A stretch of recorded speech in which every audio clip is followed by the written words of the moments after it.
Yo yo, what's up, bonjour à tous et bienvenue sur le podcast Cardano français, le seul podcast qui vous donne toute l'information sur votre blockchain préférée. Quentin, aka Mr. Q, sera votre hôte pour toute la durée de l'émission. Mais avant de commencer, laissez-moi vous parler de Crypto Suprême, sponsor numéro 1 du podcast Cardano français. Crypto Suprême est le site internet où vous pouvez vous procurer tous les articles Cardano, Emurgo et IOHK. Que ce soit des vêtements, des pièces de collection ou des articles de bureau, vous trouverez sur le site cryptosupreme.net les meilleurs produits, les meilleurs prix et le meilleur service. Avant que j'oublie, aucune information donnée dans le podcast ne doit être prise comme un incitatif à investir dans le projet Cardano.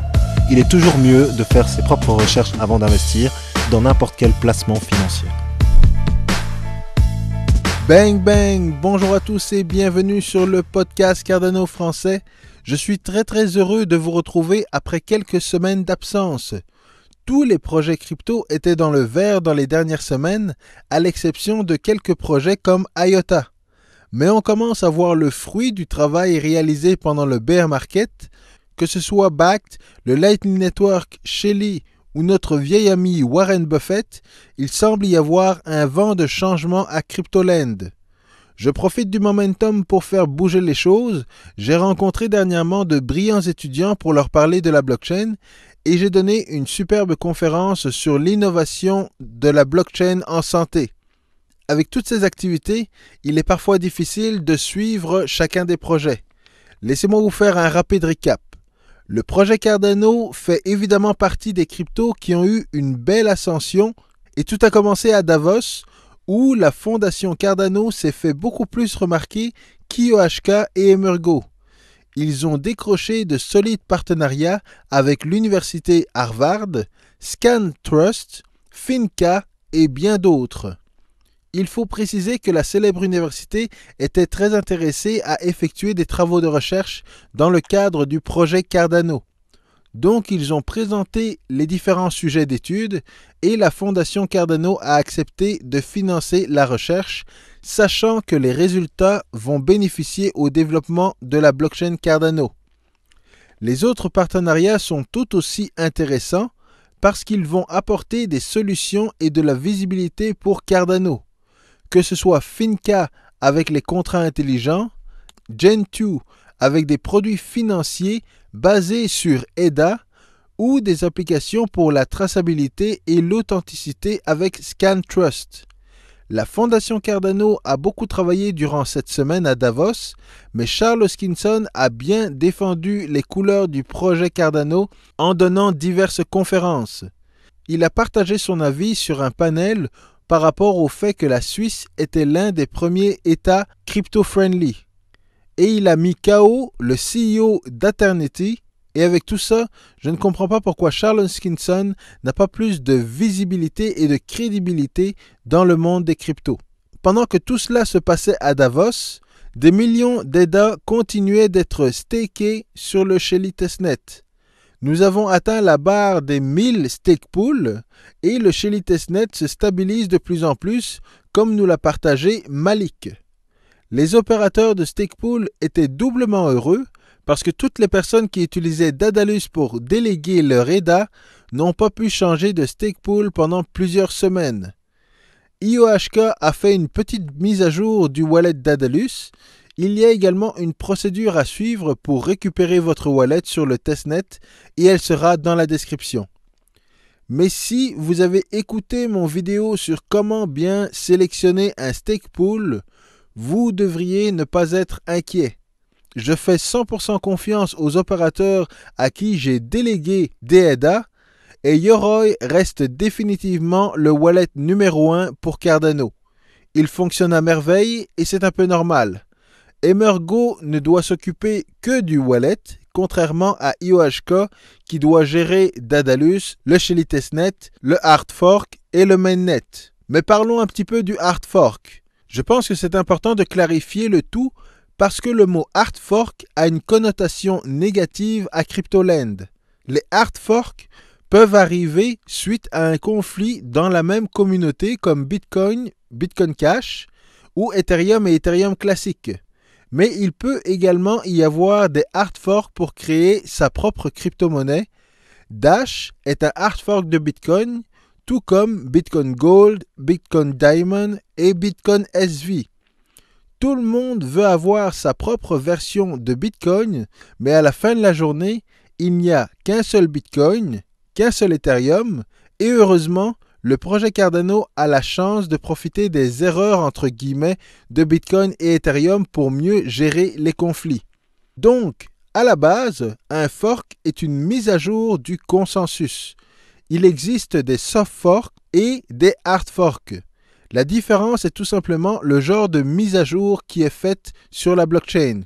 Il peut y avoir des mises à jour mineures dans le consensus. Ce genre de mise à jour est souvent accepté par tous les acteurs sur le réseau, que ce soit les mineurs, les exchanges, les développeurs et les wallets. C'est comme passer de la 3e vitesse à la 4e vitesse dans une voiture. Un hard fork est une mise à jour majeure, comme un changement dans le protocole.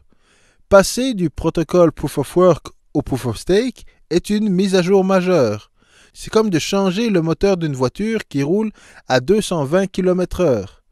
Ce genre de mise à jour peut être intentionnel pour créer une nouvelle crypto comme Dash, ou dans le cas d'Ethereum, il y a eu un retour arrière dans la blockchain, mais tout le monde n'a pas accepté de miner la blockchain qui a été modifiée, ce qui a créé Ethereum classique.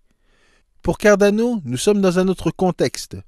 D'une certaine manière, Cardano était une blockchain semi-privée, un peu comme Ripple. Au départ, il n'y avait qu'IOHK, Emurgo et la fondation qui pouvaient générer des blocs. Avec le temps, ils ont ouvert les portes à certains partenaires et maintenant, ils veulent passer à un protocole full proof of stake. Mais évidemment, Charles n'est pas fou. Tout a été pensé pour passer d'une blockchain semi-privée où chaque entité exécutant le protocole de Cardano peut produire des blocs à une blockchain publique avec un nouveau protocole et le moins d'impact possible évidemment. Lorsque Shelly arrivera sur le mainnet, Cardano sera la première blockchain à développer un protocole Proof of Stake en se basant sur la recherche académique et qui sera 100% sécuritaire d'un point de vue cryptographique. C'est un accomplissement qui mérite d'être souligné et pour l'occasion, Cardano fêtera la sortie de Shelly à Kyoto. C'est évidemment un symbole significatif parce que le protocole de Kyoto visait à la réduction des gaz à effet de serre. Et d'une certaine manière, le protocole Proof of Stake de Cardano, Ouroboros, possède les mêmes caractéristiques que le Proof of Work. Il résout les mêmes enjeux que la preuve de travail sans la consommation excessive d'énergie. Je pense que ce serait intéressant de revoir un deuxième round avec mon ami Maciek juste sur le protocole Proof of Work, Proof of Stake, où on pourrait pousser la réflexion sur les enjeux des deux protocoles. Donc, dans la planification de Cardano, une mise à jour du protocole est essentielle avant le déploiement de Shelly sur le mainnet.